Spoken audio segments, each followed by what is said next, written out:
Probaj da vidiš. Dobro. Može i ja, može. Može i ja, čekaj, dobro vidjet ću. Evo,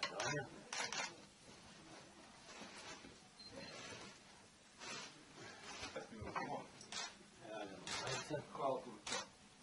Evo, carape. Jedno da patike. Neka vam do pola. Stolati se žena.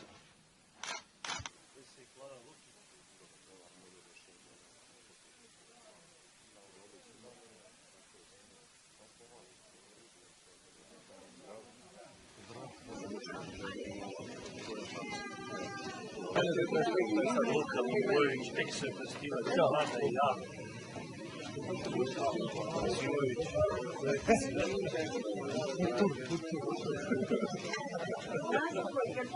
Što mogu reći, svakako zadovoljan i poverenjem čelnika kluba, samo činjenica da sam tu sad sa ekipom, priključen pripremama i nadam se će opravdati tu čast koja mi je ukazana i sigurno da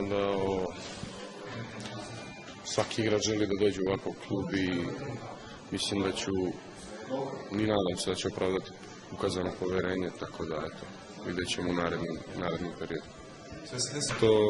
Bio sam gotovo pred potpisivanjem ugovora sa Hajdukom iz Splita, obavljeni su veći lekarski pregledi. Ugovor je, tako reći, nakon toga bio na stolu kad je usledio poziv od strane čelnika Zvezde, gdje smo se vrlo brzo i lako dogovorili i smatram da je Zvezda i veći klub i zemlja odakle ja dolazim, tako da mi nije trebalo puno da se predomisli.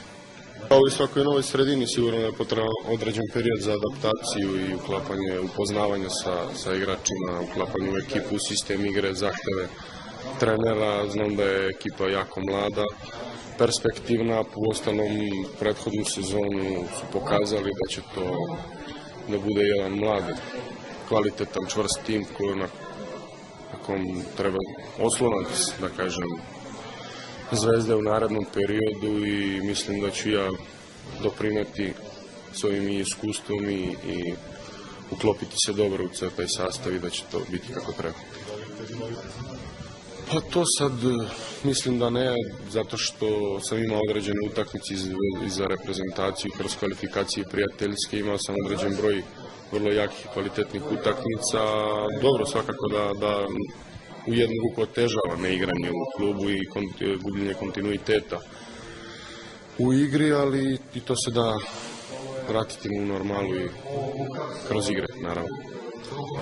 Pa, pritisak kao pritisak ne osjećam, bar za sada naravno, u ostalom vidjet ćemo kako će se to sve odvijati, ali mislim da je to jedna pozitivna stvar i da ću imati motiv više da se što pre integrišem i ustalim u ekipu kako bi to kasnije moglo da se kaže da sam ja oslonac odbrane.